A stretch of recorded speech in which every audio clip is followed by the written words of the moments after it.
So a long time ago, I promised more videos about Alan Watts, and the main reason that that hasn't happened yet is that what I wanted to do was use clips of Watts himself explaining some of his ideas, because he could do it a lot better than I could reading his stuff, and certainly than I could explaining his stuff. And the whole issue of copyright and fair use and all this kind of stuff got in the way, because another one of the many videos I want to do right now, and they're just all piling up and jamming up, is one about the whole copyright issue on YouTube, because a bunch of stuff has been happening at the same time that the Gisborne thing happened, and I really want to talk about it, but that's... Anyway, I'm digressing. So I really wanted to do a giant Alan Watts tribute / sales pitch, because I would love for every single atheist on YouTube to read Alan Watts, and if they instinctively recoil from what he's saying, to take a deep breath, wait a little while, read something else by him, until they at least understand why I wanted them to read him. But 5 days ago, I got a comment on the message board for my video for Atheists Only, Christians Keep Out. And I think it's been up long enough for me to admit that the Christians Keep Out was deliberately put there to try and get Christians to read it. Anyway, WLLMN, Willem, I guess, says, enjoyed a vid with some ideas. Couldn't agree more with Psych Truth, though, when he said, what does Watts have to do with atheism? And Psych Truth was another commenter earlier, who I'll get to at the end of this. And this was like a great opportunity for me to just... this question focused the point that I felt like I just wasn't making, for various reasons, part of which is I'm just lame in all my previous Alan Watts related comments. That is, Alan Watts offers spirituality and mysticism for atheists. He doesn't, and I don't mean he will convert you to something other than atheist. I mean you will stay an atheist, but you will realize that there's more to life than atheism, and that religion is not the be-all and end-all of religion. I mean, everything that you base your atheism on came out of the same human quest as religion. Science started out...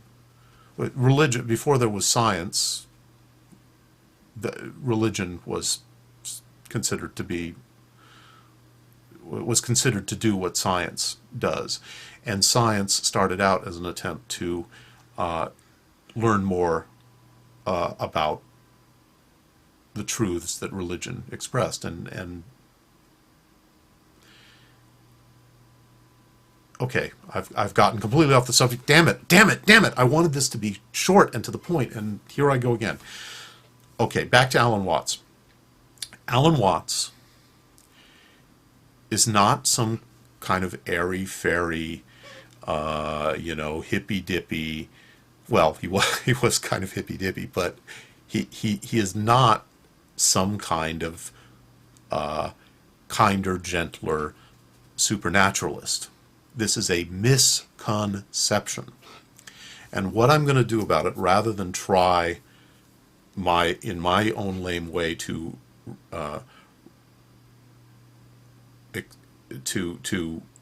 translate Alan Watts to the atheists, because I think he can actually speak to you if you let him. I'm just going to read it, and instead of trying to read a whole huge piece, I'm just going to read a couple of very short bits here and maybe just make tiny comments about them. This one is from something that I've read before. It's a bunch of essays called Does It Matter? And this is from the introduction, which was written in 1969. The point I am making in all these essays is that civilized people, whether Western or Eastern, need to be liberated and dehypnotized from their systems of symbolism, and thereby become more intensely aware of the living vibrations of the real world. We need to become vividly aware of our ecology, of our interdependence and virtual identity with all other forms of life, which the divisive and emboxing methods of our current way of thought prevent us from experiencing. The so-called physical world and the so-called human body are a single process, differentiated only as the heart from the lungs or the head from the feet. In stodgy academic circles, I refer to this kind of understanding as ecological awareness. Elsewhere, it would be called cosmic consciousness or mystical experience. However, our intellectual and scientific establishment is, in general, still spellbound by the myth that human intelligence and feeling are a fluke of chance in an entirely mechanical and stupid universe, as if figs would grow on thistles or grapes on thorns. But wouldn't it be more reasonable to see the entire scheme of things as continuous with our own consciousness, and the marvelous neural organization which, shall we say, sponsors it?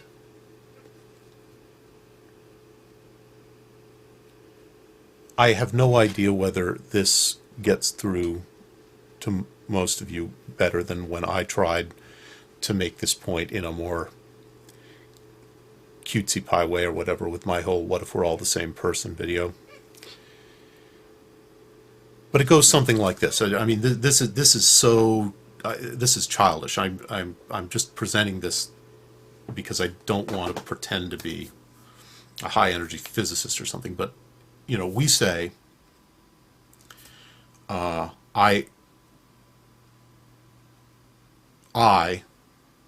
my hand is part of me, but the air is not part of me. The earth I walk on is not part of me. But you can cut off my hand, and I'll go on living. If you take away the air or poison it, I'm dead. If you take the earth out from underneath my feet, I just fall and fall endlessly through space. I'm dead. So what is more me, the earth and the air, or my hand? Now this isn't a metaphor. This isn't some cute. This is a scientific fact that I am more dependent on the atmosphere around me than on parts of my body.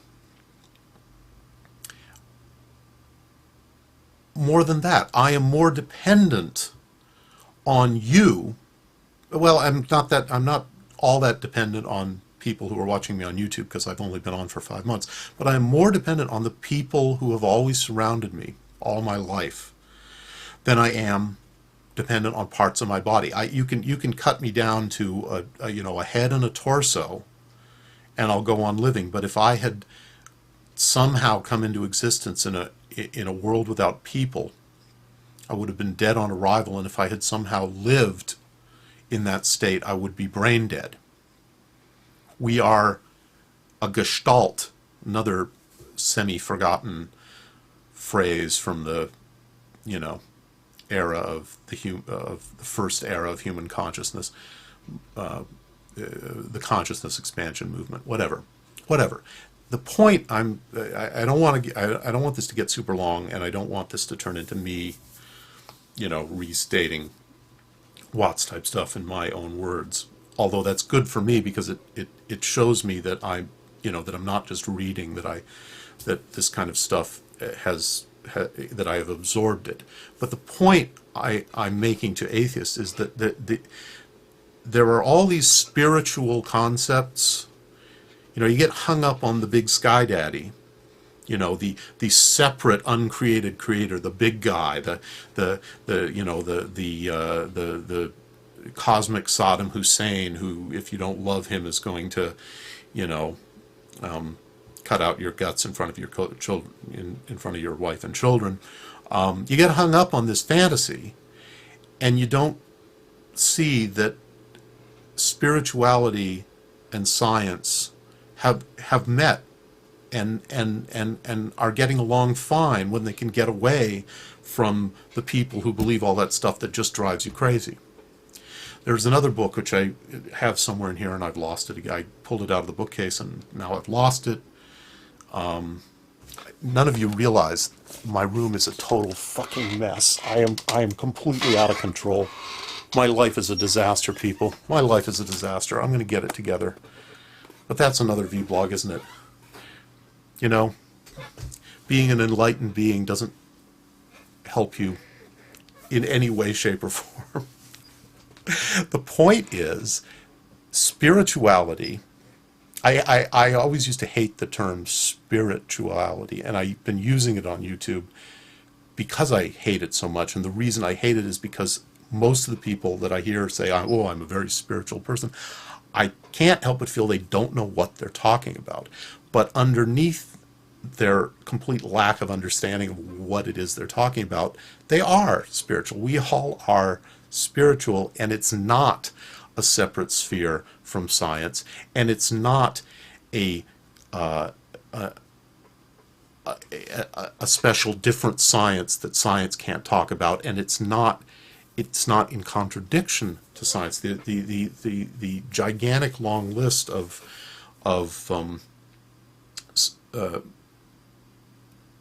scientists who have either acknowledged spirituality or practiced it in ways that that they don't want to talk about as spirituality. I don't know how many of you've read Richard Feynman. He toward the end of his life, a genius. He was the guy who came up with the concept of nanotechnology, did a number of other really impressive things. Incredibly smart, wrote some very fun books. And toward the end of his life, he was very interested in cosmic consciousness, and he never allowed himself to talk about it in any way other than scientifically, but he practiced it like crazy. And that's one of the reasons he's such a cool scientist, because he didn't have a stick up his ass called the non-existence of God. Anyway, the point of the whole thing, I have digressed. I always digress. I can't help it. I wanted to go short. I've gone long. I can't help it. I'm sorry. Alan Watts is not trying to trick you into believing in the supernatural. And that leads me to this other... I probably digressed from the part that I was going to read from the other thing. Probably didn't finish it. You know what? I'm not even going to try. Go out and get yourself some Alan Watts and read it, people. Please do it. It's for the good of the community. It's really important. You just can't be a true atheist if you don't read Alan Watts. And I said so. So anyway, but no, he is not trying to sell you on the supernatural. So I'm going to read from his autobiography, which he finished just shortly before he died in whatever it was, 72 or 73. And toward the end of the biography, he's talking about Buddhism, which he loved, and which he freely admitted he loved more than it needed to be loved because of the kind of person he was, because of his unhappy relationship with British Christianity in his youth, and his fantasies about the Far East at that time. It just imprinted, and he freely admitted it. One of the lessons that I took away from Alan Watts was that you don't have to adopt any spiritual tradition to get the spiritual benefits of these traditions. I swear to God, if you see, I may shave my head, but you're never going to see me chanting Om in a incense-strewn dark room with a big gold Buddha. Not going to happen. Not going to happen. I only shave my head. I don't want to look like Anton LaVey or a Buddhist monk. I only do it because Jesus said, if thy hair offend thee, cut it off. Am I losing all credibility? Am I distracting you from the thing that I wanted you to listen to the most? Here is Alan Watts at his most atheistic and his most spiritual at the end of his autobiography.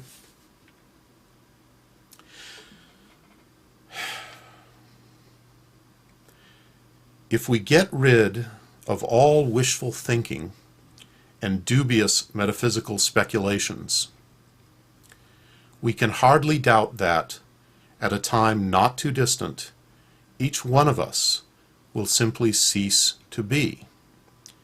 It won't be like going into darkness forever, for there will be neither darkness, nor time, nor sense of futility, nor anyone to feel anything about it.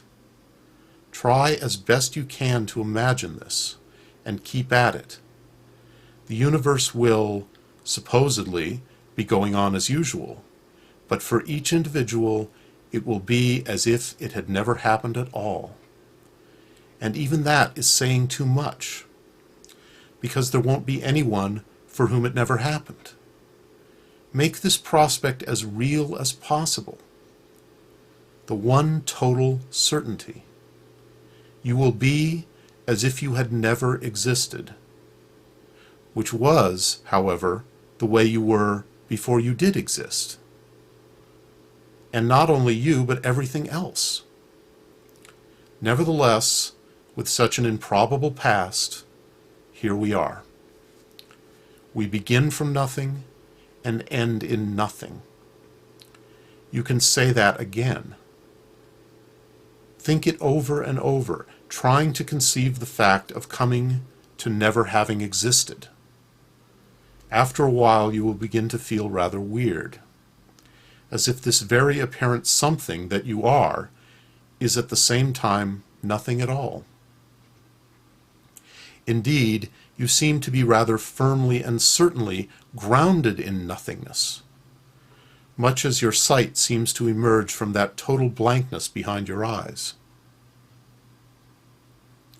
The weird feeling goes with the fact that you are being introduced to a new common sense, a new logic, in which you are beginning to realize the identity of Ku and Shiki. I couldn't care less about the terminology. The identity of Ku and Shiki, void and form.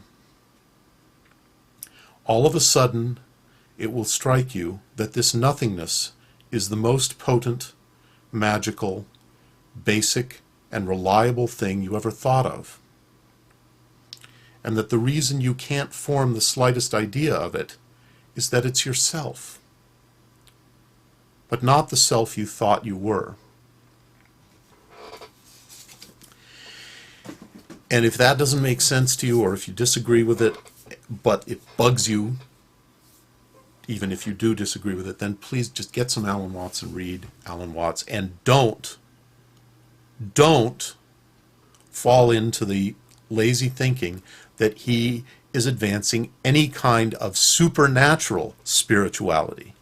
There's nothing supernatural about Alan Watts.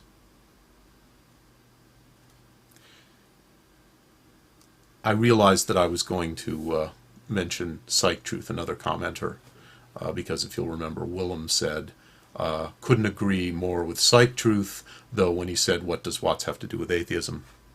Psych Truth did say, also the idea of life after death has everything to do with spirituality. No, it doesn't. No, it doesn't. No, it doesn't. All spirituality occurs in existence, because there is no non-existence. And life after death is at base just a fantasy of existence going on and on and on and on and on and on, which is a misunderstanding of eternity.